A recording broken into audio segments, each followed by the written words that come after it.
మన దగ్గర ప్లాట్ కొన్న వాళ్ళందరూ మన కాటేజెస్ లో సొకటొమ్ముగా బస్ చేయవచ్చు. తెలుసు కదా, మన దగ్గర మద్యపానం ధూమపానం నిషేధం. డబుల్ బెనిఫిట్ ఆఫర్ తో సిర్లసీమ 2. ఫోన్ ట్యాపింగ్ వ్యవహారం తెలంగాణ రాజకీయాల్లో ఒక కుదిపేస్తుంది. ఎవరు చూసినా సరే ఫోన్ ట్యాపింగ్ గురించి చర్చ జరుగుతున్నారు. ఇప్పుడు ఉన్నటువంటి వ్యవహారంలో పోతే ఎవరి ఫోన్ ట్యాప్ అయింది ఎవరికి తెలియట్లేదు. చాలామంది ప్రముఖులు తమ మొబైల్ తమ ఫోన్ కూడా ట్యాప్ అయింది, తమ మాట్లాడుకున్నటువంటి విషయాలు విన్నారని చెప్పి ఒకవైపు కూడా డీజీపీకి వెళ్ళి అలాగే పోలీస్ అధికారులకు వెళ్ళి కంప్లైంట్ చేస్తున్నారు. ఇదే విషయం మీద డీజీపీ కంప్లైంట్ చేసినటువంటి బీజేపీ నేత చికోటి ప్రవీణ్ మనతో ఉన్నారు. ఒక్కసారి ఆయనతో మాట్లాడి అడిగి తెలుసుకుందాం.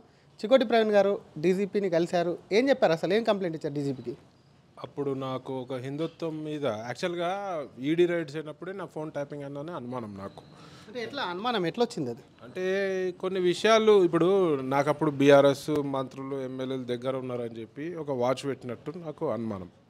సో ఆ విషయం కూడా నాకు ఒక ఆఫీసర్ ఫోన్ చేసి నువ్వు అంతా వాచ్ లిస్ట్లో ఉన్నావు, ఏదున్నా జాగ్రత్తగా మాట్లాడమని చెప్పినారు.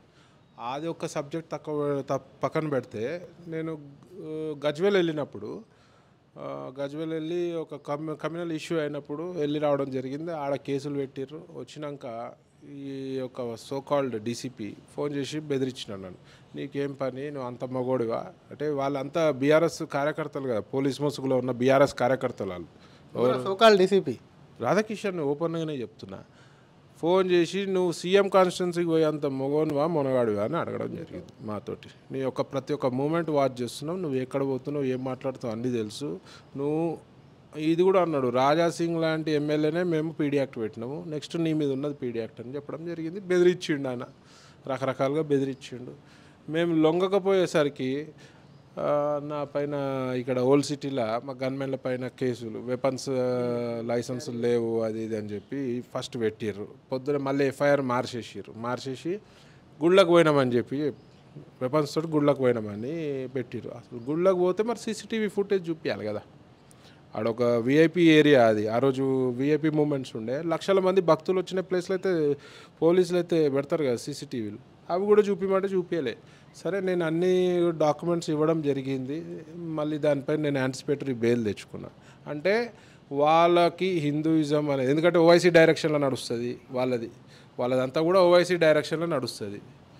సో వాళ్ళకి ఏముంది, మనం ఏ హిందూయిజం గురించి మాట్లాడినా ఏం చేసినా ఓవైసీ వాళ్ళని ఎక్కుతాడు, వాళ్ళు ఏదో ఒకటి మా మంది ఒక్కాలని చెప్పి. డీజీపీ ఏమి సమాధానం ఇచ్చారు, దీని మీద సానుకూలంగా స్పందించారు? చాలా బాగా చెప్పారు. డెఫినెట్గా దీనిపై యాక్షన్ తీసుకుంటామని ఇమీడియట్గా ఇంటెలిజెన్స్కి రాసినట్టున్నారు. మరి సోకాల్డ్ వాళ్ళకి ఎవరికి ఎట్లా ఎంక్వైరీ చేస్తారో యాజ్ పర్ ప్రోటోకాల్ డెఫినెట్గా చేస్తాము. మేము ఏమున్నా కూడా మీకు న్యాయం చేస్తామని చెప్పి. కానీ చికోటి ప్రవీణ్ మీద ఒక మరక ఉంది, ఒక క్యాసినో కింగ్, ఒక ఇల్లీగల్ దందా చేస్తాడని చెప్పి గతంలో మీరు ఈడీకి సంబంధించినటువంటి రైడ్ కూడా ఎదుర్కొన్నారు, ఈడీకి దానికి సంబంధించిన విచారణ కూడా హాజరయ్యారు. ఇటువంటి అన్నీ తుడిచిపెట్టుకునేందుకే చికోటి ప్రవీణ్ డీజీపీ దగ్గరికి వెళ్ళి కలిసి ఒక మంచోడిగా తనను తను ప్రూవ్ చేసుకునే ప్రయత్నం చేసిందనే విమర్శలు కూడా వస్తున్నాయి. వాటికి మీరు ఇచ్చే సమాధానం ఏంది అసలు? ఇప్పుడు నేను మంచోడిని అని చెప్పుకొని డీజీపీని కలవాల్సిన పని లేదు. నేనేమి ఇల్లీగల్ బిజినెస్ చేయలే, నేను లీగల్గానే చేసిన. నా పైన హిందుత్వంకి సంబంధించిన కేసులు ఉన్నాయి తప్పించి నేను ఇక్కడ ఏమన్నా గ్యాంబ్లింగ్ నడిపినా అది ఇది అని చెప్పడం అనేది బేవకూఫీ. కొన్ని కుక్కలు మొరుగుతుంటాయి, వాటిని పట్టించుకోవాల్సిన అవసరం లేదు. ఇవాళ నేను డీజీపీకి పోయి కంప్లైంట్ ఇచ్చింది నా ఇష్యూలా, ఇట్లా ట్యాపింగ్ ఇష్యూలా, నాది కూడా ఉంది. నా మీద అక్రమ కేసులు పెట్టిర్రు హిందూయిజం గురించి పోరాడుతుంటే. అంటే నేను మంచోడిని చూపించుకోనికి అని చెప్పి అనడం అనేది ఒక బేవకూఫీ. ఆ కుక్కలకు నేను జవాబు ఇవ్వాల్సిన పని లేదు. మరోవైపు మీరు చేసిన ఆరోపణలు, గతంలో ఉన్నటువంటి మంత్రులు హీరోయిన్ల ఫోన్ ట్యాపింగ్ ఏదైతే చేసిండ్రని అన్నారో అది పెద్ద దుమారమే లేపింది. ఆ మంత్రులు కూడా స్పందిస్తున్నారు. నిజంగానే హీరోయిన్ల ఫోన్లు ట్యాప్ అయినాయా? ఇప్పుడు ట్యాప్ అయిందని చెప్పి మీడియా ద్వారా సమాచారం వస్తుంది. ఏదైనా ఎవిడెన్స్ ఉందా మీ దగ్గర? నేను చెప్తున్నా, అవసరం ఏముంది ట్యాప్ చేయాల్సింది అని. ఎవిడెన్స్ నా దగ్గర ఏం లేదు, మీడియా ద్వారానే నాకు తెలుస్తున్నాయి. ఒకవేళ చేస్తే ఏముంది, తప్పు చాలా తప్పు కదా. ఇప్పుడు ఇవైతే చేసిరు కదా, ఒప్పుకురు కదా. మరి హీరోయిన్లపై చేసిర్రు, బిజినెస్ మ్యాన్లపై చేసిర్రు, అవనేది పోలీస్ డిపార్ట్మెంట్ తేల్చాల్సిన పని. ఇవాళ వస్తుంది కదా, మరి చేసినా చేయొచ్చు. ఎందుకంటే నీచమైన సంస్కృతి కలిగిన పార్టీయే బీఆర్ఎస్ పార్టీ. ఏమైనా చేయగలుగుతారు, వాళ్ళ అధికారం కోసం ఎంతనైనా దిగజారిపోతారు. సో చేయొచ్చు. ఇక అందరికి తెలిసిందే కదా కథలు, వీళ్ళ కథలు ఎట్లుంటాయి అందరికి తెలిసిందే కదా. పొలిటికల్ కెరీర్ కోసం ఒకసారి ఇదంతా ఒక వ్యవహారం అంటే పొలిటికల్గా ఇప్పుడిప్పుడే యాక్టివ్గా అవుతున్నారు. మొన్న ప్రెసిడెంట్తో కూడా భేటీ అయినట్టున్నారు. ఏం చెప్పారు అసలు మీ ప్రెసిడెంట్ మీకు? యాక్టివ్గా పనిచేయాలి. నెక్స్ట్ మన ఎట్లయినా ప్రభుత్వం మనదే సెంట్రల్లో, కానీ మనకి ఎక్కువ సీట్స్ రావాలి, మెజారిటీ దిశగా ప్రయత్నం చేయాలి. నీ అంతా నువ్వు బాగా తిరుగు, మొత్తం స్టేట్ అంతా తిరిగి, తెలంగాణ రాష్ట్రం తిరుగు, ఎవరు పిలిచినా పో అని చెప్పడం జరిగింది. మా ప్రెసిడెంట్ గారిని కలిసి ఒక ఎనర్జీ వస్తుంది మాకు.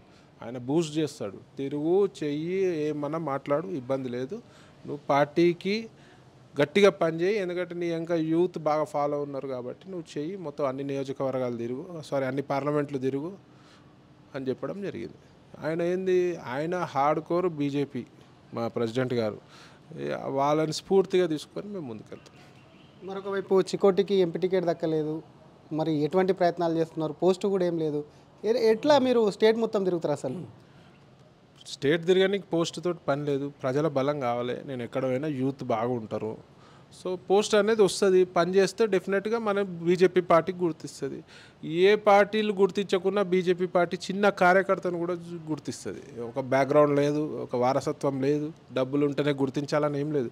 ఇవాళ రాజస్థాన్ ముఖ్యమంత్రి ఎక్కడి నుంచి వచ్చిండ్రు, ఎందుకు మోదీ గారు ఎక్కడి నుంచి వచ్చినారు, ఇవాళ ప్రధానమంత్రి గారు. ఈ భారతదేశంలో ఉన్న అన్ని పార్టీలలో గొప్ప పార్టీయే బీజేపీ పార్టీ. ఎవరినైనా గుర్తిస్తుంది పని చేసిన వాళ్ళు. సో డెఫినెట్గా నన్ను కూడా గుర్తిస్తుంది పార్టీ. నిన్న కేటీఆర్ మాట్లాడుతూ ఒక మాట అన్నాడు, బీజేపీలో జస్ట్ రాముని పేరు చెప్పుకొని ఓట్లు అడుగుతున్నాడు, శ్రీరాముని మొక్కుదాం, బీజేపీని తొక్కుదాం అని చెప్పి ఒక హాట్ కామెంట్ చేసిండు. కేటీఆర్కు మీరు ఏం కౌంటర్ ఇస్తారు సార్? వాళ్ళకి మతి భ్రమించింది. తొక్కుదాం అనుకుంటే ఆల్రెడీ పాతాల లోకం వేరు. నిన్న కూడా స్టేట్మెంట్, తాట తీస్తాం, ఎవడు ఇడా వచ్చి ఇక్కడ రెడీగా ఉన్నారు తాట తీపించుకోనికి. ఆల్రెడీ మీ తాటలు తీస్తుర్రాడా, మీ చెల్లె తాట తీసిర్రి, అలా నీది ఉంటుంది. ఇప్పుడు ఈ కేసులో ప్రభాకర్ రావు గట్ట మీద ఎవరు ఇచ్చిర్రు ఇన్స్ట్రక్షన్ తెలుసుకుంటే మీ అందరు తాటలు తీస్తాము. ఆల్రెడీ ప్రజలు మీ తాట తీసిర్రు, సిగ్గుండాలి, తాట తీస్తామని మాట్లాడుతాను, ముఖ్యమంత్రి తాట తీస్తామని మాట్లాడుతారు. ఒక గౌరవంగా ఒక ముఖ్యమంత్రిని ప్రజలు ఎన్నుకున్నారు, ఆయనకు మినిమం గౌరవం ఇచ్చే తెలివి లేదా నీకు తెలివి లేదా? ఏం మాట్లాడతారు? తాట తీస్తా అంటే ఇక్కడ రెడీగా ఉన్నారు తాట తీపించుకొని. ఆల్రెడీ నీ మొత్తం తోలు తీసి పెట్టిరు ప్రజలు, సిగ్గుండాలి ఇంకా మాట్లాడడానికి. జై శ్రీరామ్ అనే అర్హత లేదు. మీరు ఎంఐఎం కుక్కలతోటి మీరు పొత్తు పెట్టుకురు. హిందువులకి యాంటీ ప్రభుత్వమే మీ ప్రభుత్వ హయాంలో హిందువులపై దునియా దాడులు జరిగినాయి, గోహత్యలు దునియా జరిగినాయి. ఏదో పెద్దగా యాదగిరిగుట్ట టెంపుల్ కట్టిరనగానే కాదు కదా, ఆ టెంపుల్ కూడా దునియా స్కాములు జరిగినాయి. అలా హిందువుల పేరుతో సూడో హిందువులు, హిందువుల ముసుగులో ఉన్న ఉగ్రవాదులు ఎవరన్నా ఉన్నారంటే ఈ బీఆర్ఎస్ నా కొడుకులే. మరి యాదగిరిగుట్ట టెంపుల్లో స్కామ్ జరిగినట్టు మీ దగ్గర ప్రూఫ్స్ ఉంటే ప్రభుత్వానికి మీ కన్స్ట్రక్షన్లో చూసుర్రు కదా, మీరు కన్స్ట్రక్షన్ క్వాలిటీ చూసిరు కదా, కుంగిపోతుంది. ఈ ప్రాజెక్టులలో స్కామ్లే, గుళ్ళ కూడా వదలలే మీరు. ఇవాళ గుళ్ళు కూడా వదలలే. ఎలక్షన్ టైం రాగానే మీరు యాగాలు, యజ్ఞాలు అవన్నీ చేస్తారు ప్రజల మన్నలు ఉండడానికి. ఏం హిందువు అందరికీ తెలుసు, హిందుగాళ్ళు బొందుగాళ్ళు అన్నారు మీ అయ్యా కేసీఆర్ అన్నాడు. మీ అయ్యా సిగ్గుండాలి. జై శ్రీరామ్ గురించి మాట్లాడే అర్హత నీకు లేనే లేదు, హక్కు కూడా లేదు నీకు. ఇది ఫోన్ ట్యాపింగ్ వ్యవహారానికి సంబంధించి తన ఫోన్ కూడా ట్యాపింగ్ అయిందని డీజీపీని కలిసి ఒకవైపు కూడా తనకు సంబంధించినటువంటి ఫోన్ ట్యాపింగ్ ఏ విధంగా అయిందో వాటన్నిటిని వివరించాను. మరోపక్క తనకు తాను మంచోడిని ప్రూవ్ చేయించుకోవాల్సినటువంటి అవసరం లేదని చెప్తున్న ఇంకో పక్క కేటీఆర్కు సంబంధించి జై శ్రీరామ్ అనే అర్హత లేదు. ఎందుకంటే ఎంఐఎంతో కొమ్ము కాసి ఎంఐఎంతో నడిచి వాళ్ళకి సంబంధించి వాళ్ళ మన్ననలు పొందేందుకే వాళ్ళు ఒకవైపు కూడా పూర్తిగా హిందూ మతాన్ని వ్యతిరేకించారు. ఇప్పుడు ఎన్నికలకు ముందు కూడా ఒకవైపు కూడా పూర్తి స్థాయిలో యాగాలు యజ్ఞాలు ఓట్ల కోసమే చేస్తున్నారంటూ కూడా చికోటి ప్రవీణ్ మండిపడుతున్నారు. కెమెరామ్యాన్ విజయ్తో శ్రీధర్, RTV హైదరాబాద్. మరిన్ని వీడియోస్ కోసం ఛానల్ ని సబ్స్క్రైబ్ చేయండి, లేటెస్ట్ అప్డేట్స్ కోసం వాట్సాప్ ఛానల్ ని ఫాలో చేయండి అండ్ లింక్ డిస్క్రిప్షన్ లో ఉంది.